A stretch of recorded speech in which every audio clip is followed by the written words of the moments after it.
Je gose karibu cyane muri City Plaza, karibu ngaha ku kibanza cyahoze mu isoko rikuru rya Bujumbura. Je nitwa Fabrice Atanze nkaba ndi umuchairperson wa Yubakwe Nation Group. Turi kumwe na Mr. Ephraim akaba ariwe CEO wa Yubakwe Nation Group. Turi kumwe na Mr. Vincent engineer akaba ariwe directeur des opérations na chief wa IPC muri Yubakwe Nation Group.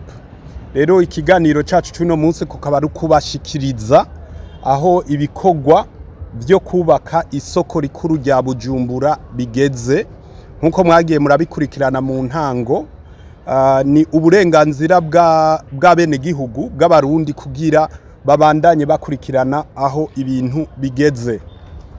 Rero ku ngingo ya mbere turabashikiriza ibimaze gukorwa na Yubakwe Nation Group. Muri rusangi twovuga ko ishirahamwe Yubakwe Nation Group ari ishirahamwe karuhariwe, ni kube nkako murarizi ko ari ishirahamwe rimaze kuduza idarapo kurusha yandi yose ngaha mu Burundi mu nzira yo kubaka amazu ya kijambere n'ibigwati vya kijambere. Ngira mwarabibonye amazu tumaze kubaka muri Miriwar, amazu turiko turubaka mu Kabezi, amazu turiko turubaka ku Mashugwe, nayo turiko turubaka mu ntara zitandukanye. Twovuga Imuyinga, twovuga Igitega, twovuga Imatana, ni heshi. Muri rusangi Yubaka iramaze kwerekana ubuhinga bwo kuba ishoboye muri ibi bintu byo kubaka inzu za kijambere. Ubu turiko turarenza inzu zirenga 100 tumaze kubaka, n'izindi nyinshi ziriko zirubakwa. Yubakwe Nation Group rero mwarabibonye ubushize mu mwaka uheze niho yagize indoto yo kubaka isoko rikuru rya Bujumbura, canke gusubiramwo isoko rikuru rya Bujumbura. Ico gisabo turagishikiriza kwa Sebarundi, umukuru w'igihugu cy'u Burundi. Tugira Imana umutima wiwe uravyumva ko bishoboka, kandi ni kube nkako bivanye n'ubuhinga twari tumaze kwerekana muri ivyo bikogwa, biraboneka ko bishoboka. Orientation yakurikiye yabaye yo kudushirungika muri ministere ya infrastructure, kuko niyo ministere canke nibwo bushikiranganje bubazwe ibi bikogwa. Tugira Imana nabo baratwakira neza, turabashikiriza uko twobikora. Muri ico gihe baca baduha kontra ya mbere yo kuvuga ati tugira rero tubapime turabe ko mwobishobora. Ukubapima kwacu turabaha amezi 6 yo kugira turabe ko mushobora kwegeranya uburyo bwo kubaka iyo nyubakwa. Turabapima amezi 6 yo kwerekana ko mushobora kutwereka ubuhinga bwo kugira mushobore kubaka iryo soko. Muri ico gihe twakoze novuga ati twakoze cyane, twakoranye ingufu kuko yari indoto yacu, kuburyo mu kiringo kiri munsi y'ukwezi ministeri yari imaze kutwemera ko dutangura ibikogwa cyane cyane ibyo kwategura nkuko muriko murabibona. Hanyuma turerekana rero na structure canke ubupangapangane bw'ukuntu amafaranga azubakira isoko azoboneka. Ni kube nkako tuca tugira ko dufata ni ya mbere kubishira mu ngiro, kandi mwagiye muravyibonera. Rero cyabaye ico kubamagura ibihomvoke byari byononiwe n'umuriro wari watenga. Ivyo byose ngira muravyibonera, niho turi n'ubu nyene, kandi turakunze kuvuga nivyo twegeranije ico gihe nta kintu na kimwe cyasohotse, kuko n'umutungo wa leta. Ngira murabona aho birunze, leta umwanya wose irashobora kuza kubitora. Hariho n'ivyimaze gutora, ngira mwarabonye amapoto bubaka hagati y'intara n'iyindi, bijya vyuma amapano, bijya vyuma vyinshi bagiye barabikura ngaha. Kuri umugambi rero wa City Plaza, Yubakwe Nation Group imaze gukora vyinshi mu myiteguro. Mu bimaze gukogwa harabayeho ibyo twokwita ugupima isi, ico bita geotechnique, etude geotechnique. Ayo maraporo yose ari ngaha murashobora kuyibonera. Mugabo no highlighting nkavuga ko iyo etude geotechnique canke ubukomezi bw'isi bwakozwe kuri phase ya mbere, kuko twarabasiguriye turababwira ko ari mugambi uri mu mafaze 6. rero iyo ubwo bukomezi bw'isi ivyo vyigwa by'ubukomezi bw'isi byabaye kuri faze ya mbere kuko ni nayo wanashaka tugiye gutangura icya kabiri harabaye ama architect design ugucapa ubwa gatatu harabaye ibiharuro mu kwiga uburyo buzotwara ibi bikogwa twarabibashikirije ubuheruka mu kwiga ubukomezi tuzoshira muri izi nyubakwa kugira zizoba inyubakwa zizishimirwa n'ibisekuru bizokurikira ubukurikira twarashizeho amasysteme canke ugukingira impanuka zoba muri izi nyubakwa aha twovuga impanuka ziba zije ziva ku muriro aha twovuga impanuka ziba zije ziva kuri za nyamugigima aha twovuga impanuka ziba zije zituma abantu bahunga bava muri izo nyubakwa ivyo byose twarabikoze hanyuma harongeye haraba ibyo twokwita business plan canke business plan mu kirundi no yita gute ni uguharura urudandazwa rw'umugambi ikindi twakoze ni feasibility studies kuko turaza kubasigurira ukuntu habayeho n'amanegociation akomeye na leta yo kugira turabe neza ati mwebwe ivyo musaba leta nibihe hanyuma leta ivyibasaba nibihe kugira duhurize ku myaka runaka tugiye gukorana muri uwo mugambi ibikogwa bimaze gukorerwa ngaha kuri BujahitTv Plaza habe kubomagura habe gukubura habe kwatunganya ukumubona habe kwaklotira ukumubona biramaze gutwara ubaka nation group amafaranga yababa miliyari zibiri z'amafaranga y'amarundi ayo mafaranga nayo akaba ari umutahe bwite wa ubaka hariho aya ubakanyezina hariho nayo ubaka yonyene yafashemwe amadeni mu mabanki ivyo nibisanzwe muri business rero nashaka guca umurongo ngaha abantu bamaze gutanga amafaranga yabo muri cya kigega ntihagire ubusimba umutima ngo hari amafaranga yiwe arakora nta nicasha kirakora ngaha kuko position ubaka nation group ihagayizemwo ni kunyungu z'uwayizeye ni kunyungu z'uwizeye gushigikira uwo mugambi bisigurika ati na twebwe turi muri position yo kuvuga ati kugira amafaranga babene gihugu bose bamaze gutanga ashobore gutangura kuza muri ibi bikogwa bya BujahitTv Plaza nuko iyo kontra ya kabiri leta iba yayidusinyiye kuko niyo garanti nico gituma twagumye tubivuga no mu ntango ikintu cya mbere tuzi neza mu Burundi haramaze guca ba ISOKO ivyo nibisanzwe rero kugira twemeza abarundi ukuri turimwo ni ikintu bita umwanya no kuguma tubaha amakuru y'imvaho kugira bamenye ko ivyabo bikingiwe iyo yari ingingo ya mbere ingingo ya kabiri ni uko structure ipanze canke n'amashira hamwe abifisemwo ibikorwa canke amashira hamwe abifisemwo uruhara muri uwo mugambi wose wa BujahitTv Plaza Now icambere cyo kudashidikanya twarabasiguriye turaba clair ko uwo mugambi canke iki kibanza ari ca leta bwite rero kucubakako tuba twumvikanye na leta ati dutize kibanza twubakeko ku myaka kanaka tuzohexploite hanyuma tuhagusubize murumva ko rero ari n'umugambi uzozanira novuga ati ibikomeye leta kuko inyuma y'imyaka twumvikanye tuzoca dusubiza leta hanyuma leta yibandanirize rero uwa kabiri ngira murumva rero uruhara rwa leta niyo nyene iki kibanza ica kabiri ni ubaka nation group ubaka nation group nayo niyo bahaye niyo yasavye kandi yahawe uburenganzira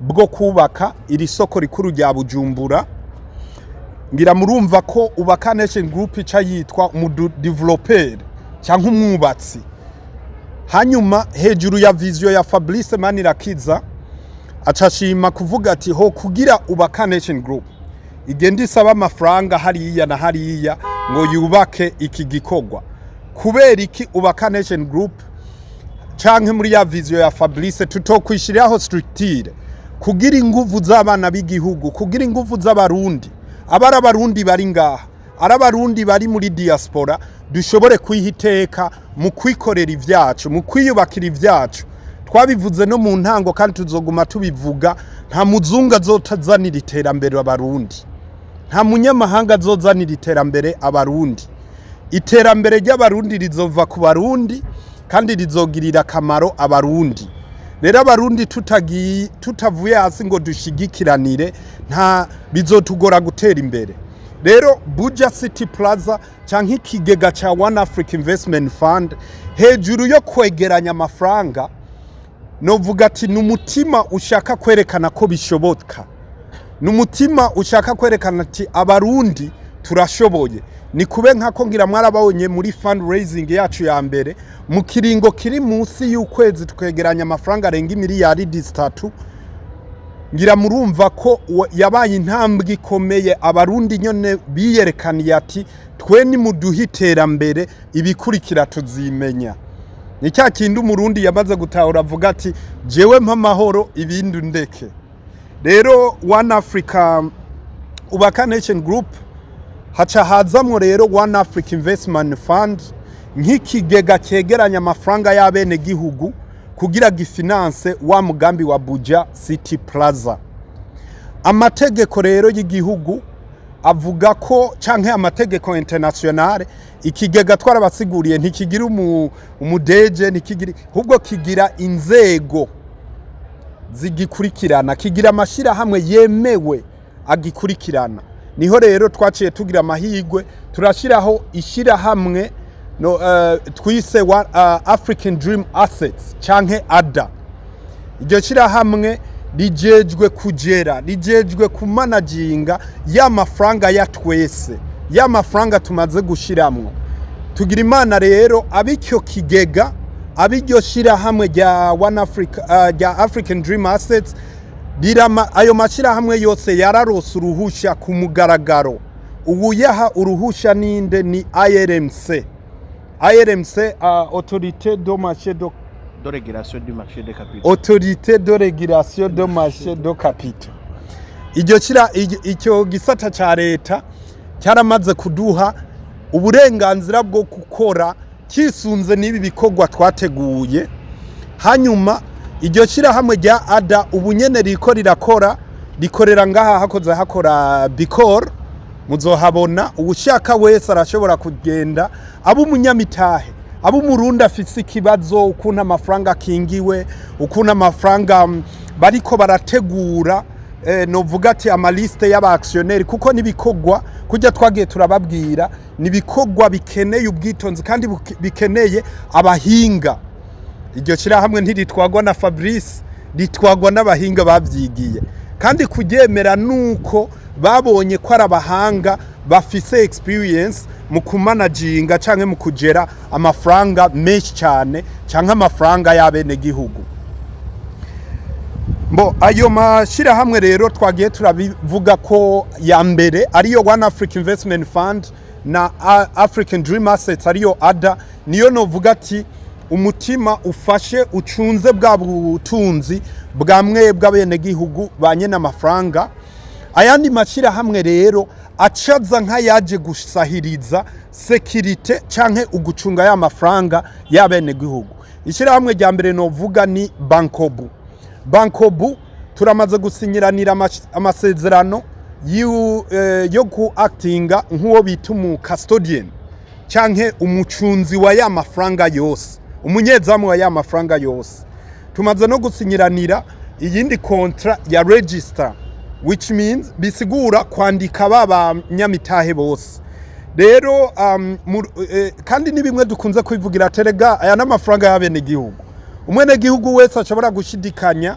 arashobora kujya no muri banko bati kuko konte murazifise murayiziri public ashobora kujya kugenda ati ndabira amafaranga tugezeko ndabira uko amafaranga yacu yugaye ndabira ko amafaranga ari karunguka ivyo byose ni uburenganzira bwa bene gihugu bamaze gushiramwo imitahe canke byensira bifuza kubandanya bashiramwo imitahe irindi shira hamwe rero turiko turakorana naryo duherutse gusinyiranira ni CRDB Bank nayo ikaba yemeye kudufasha ivyo bita fidisi canke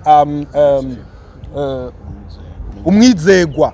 Bisigurika ati rero CRDB ikikora nk'uhagarariye inyungu z'abanyamitahe. Ariko nabasigura ndababwira ati ya mafaranga rero ategekanya gukora cya gikorwa cya BujahitTv Plaza niyo ari ryashira hamwe gitwa ada ryahawe uburenganzira na leta ntirivyuka ubwo nyene atizana amafaranga twubake, bitegerezwa guca kuri za nzego twagiye turagira kuko turaguma tubigarukako ni amafaranga y'abene gihugu. Muganagira ndababwire hejuru yabo bose nababwiye umuntu akomeye kurusha abandi bose ni IRMC yo irashobora kuvyuka ikavuga ati aya mashirahamwe ariko arakora ibi bintu nari karabakora neza turayugaye. Ni nkuko twovuga BRB ku mabanke, ngira muca mwumva uruhara rwayo mashirahamwe. Rero kujya twabibabwiye kuva no mu ntango abanyamitahe babandanya bagura imitahe n'ubu bariko barayigura baciye muri ajya ama platform twabasiguriye. Ubu rero turanezerwa kuko dufite n'aba investisseurs wanashaka bo hanze baguma batwaprosha bipfuza gushiramo imitahe. Ngira murumva rero ko imitahe ibandanya yegeranywa. Abo bo hanze bo turababwira ati ni murindire gatoyi mubanze mwitonde ya makontra yose tumaze kuyaronka niho tuzoca tuja muri ubwo gwego go kuvuga toke amadevize ngiro usivye kubona ko aba diaspora bahagurukanye niyonka mu kurungika amafaranga y'amadovize. Urumva nabo ba investisseurs étrangers canke bo hanze nabo bazobandanya babigiramwo uruhara rukomeye cyane. Twababwiye amashira hamwe abifise mu ruhara turababwira ko mu bikogwa nyezina biriko birakogwa ubu ishira hamwe rya mbere novuga ati bifise mu ruhara riko rirakora ni rya African Dream Assets rimwe rijejwe ku managinga ya mafaranga y'abene gihugu. Ubu rero ibikogwa iryo shira hamwe ririko rirakora rinavyo rimaze mu mwanya ririko riraverifya abanyamitahe bamaze gutanga amafaranga yabo kandi risubira ribategurira ya ma certificat d'actionnariat. Twarababwiye amatitre tuzo exchanginga mu gihe tushatse kuja kuri bourse canke ku isoko ry'imitahe nga mu Burundi. Twarababwiye ko umunyamitahe wese nyuma yo kugura umutahe asinye acte d'engagement, abatari bake baramaze kuzisinya. Abasigaye nabo ni bakeyi kandi nabo tubatera kamo abatarazisinya ko bozisinya. Twarabana bemereye ko tuzoja mu ntara kandi tuzoja ni kube nkako. Rero urumva ko igikorwa cyo gutegura ama certificat ubu muri raporo twahawe n'iryo shira hamwe mu kwezi k'umunani niho bategekanya ko dushobora guca dutanga ayo ma certificat ku banyamitahe bose bamaze kugura imitahe yabo. Iyo yari ingingo ya kabiri. Ingingo ya gatatu tubashikiriza ni ibimaze gukogwa na leta. Twababwiye ibikogwa bimaze gukogwa na Yubakwe Nation Group. Twababwiye ibikogwa bimaze gukogwa na One Africa Investment Fund kwegeranya amafaranga. Novuga ati no gukingirwa kwa mafaranga y'abene gihugu no kubandanya abantu bagura imitahe. Hanyuma rero twashaka tubashikirize ibimaze gukogwa na leta. Leta mvyeyi leta nkozi turamaze gukorana ibintu vyiza cyane kuko niyi ntambwe tugezemwo nuko twagiye turakorana.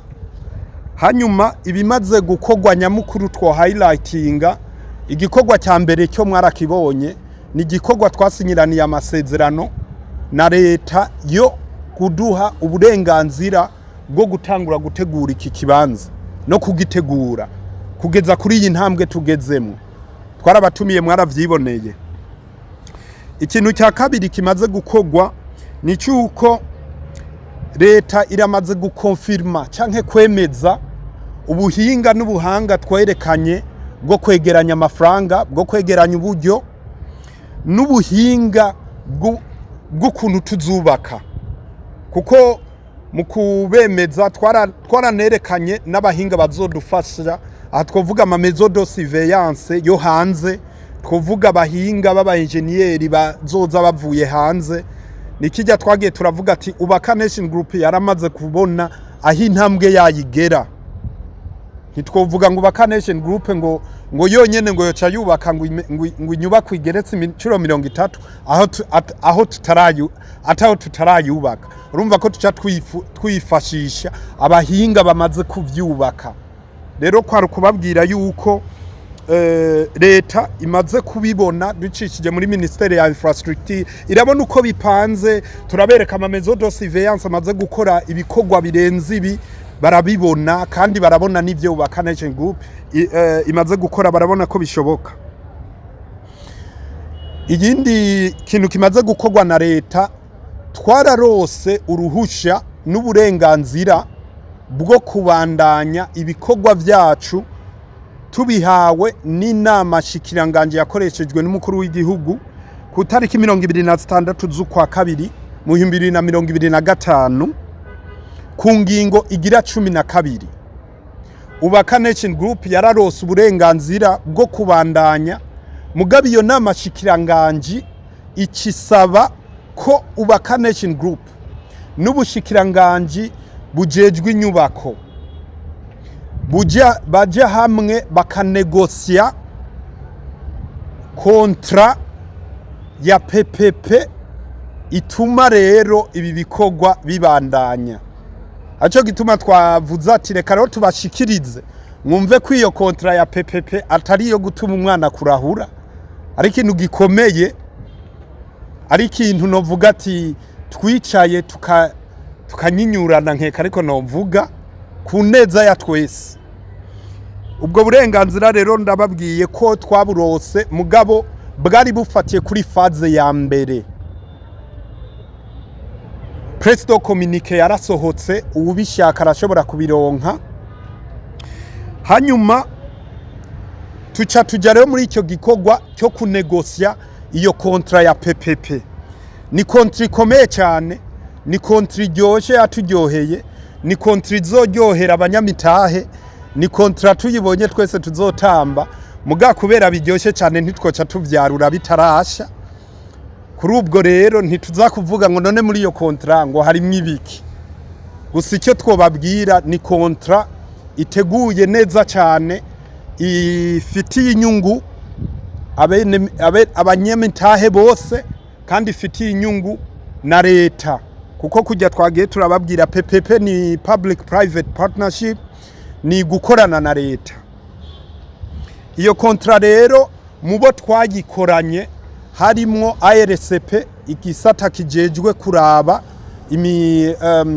amakontra ya PPP, harimo OBR, harimo na ADB, hakabamwo rero nuwadukoreshe novuga ati naho twahuriye ariyo ministere ya infrastructure. Ni gikogwa twamaze ko ikiringo kirenga indwi zibiri turiko turanegosia, turiko turaraba, kandi ibintu vyagenze neza.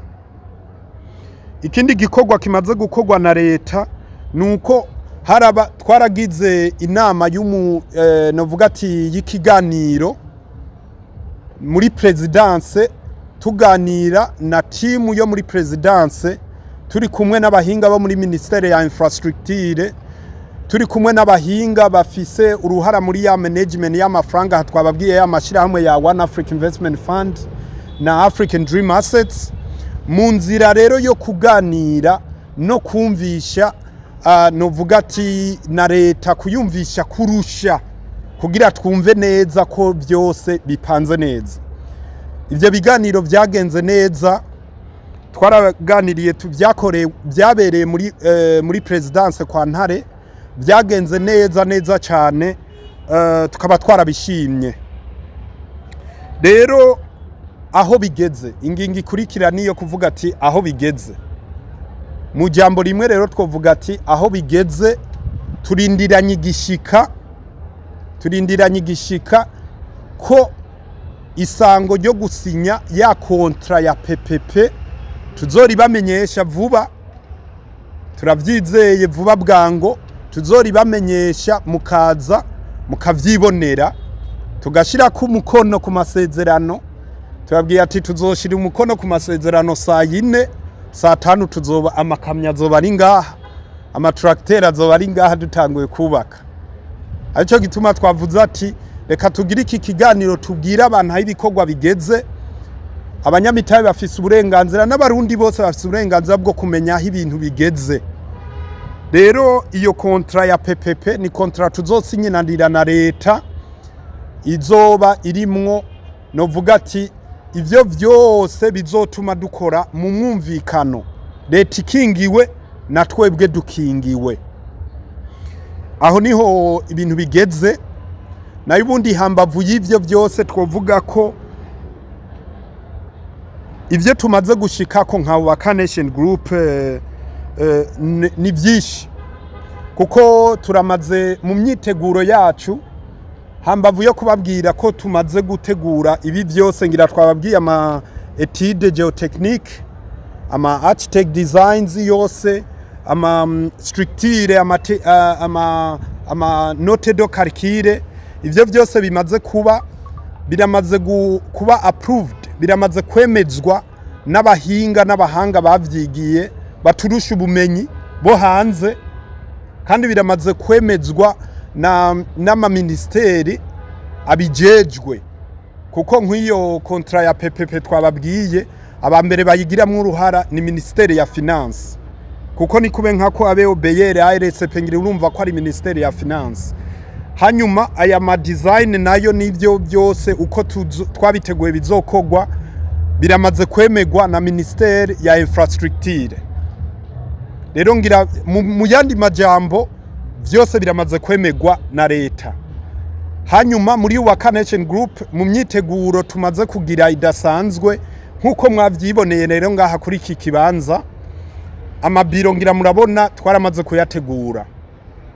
Hajya amakonteri dushimira Regidezo cyane, turamaze kuyaronka, yarayatuzaniye. Aba makonteri y'umuyaga nkuba n'amakonteri y'amazi yarabonetse. Hanyuma Kubaka Nation Group ngira murabona ikibanza twaragiteguye, twaramaze guklotira, ngira murabibona amabiro kujya twagiye turabivuga, twaramaze kubaka rero n'amastoke yo kujamwo ibikoresho. Twaramaze kuvugana n'abafournisseurs batari bake, bose bari muri standby, tubabwira ati ni firimbi ya nyuma yo gusinya iyo kontra ya PPP na leta, hanyuma twese tukaca tuja ku kivi. Twaramaze gutegura ingendo zo kuja ku matere ngaha mu Burundi, kugira abanyamitaha abo tutaraverifya tubagire verification tubasanze mu ntara zabo. Twaramaze gutegura ingendo zo kuja muri diaspora, muri ba barundi bene wacu mu bihugu bitandukanye vyose birimwe abarundi, kuko abarundi baba diaspora bo bavuga ati twebwe fa kuvuza ifyirimbi gusa, ati tujya dusa $1,000,000 ni dukeye cyane. Ati ndabahe iyindi reference abarundi twomenya. Ikigwa cyakozwe na Berebe kigakogwa na IOM ijejwe uruja n'uruza rw'abarundi bo hanze mu 2023, habonetse ko abarundi bari muri diaspora barungitse mu mwaka umwe amafaranga yaba $200 million z'amadolari y'amanyamerika. Kandi aho ni babandi basororera abavyeyi babo, ni babandi barungikira abakozi bamwe bamwe.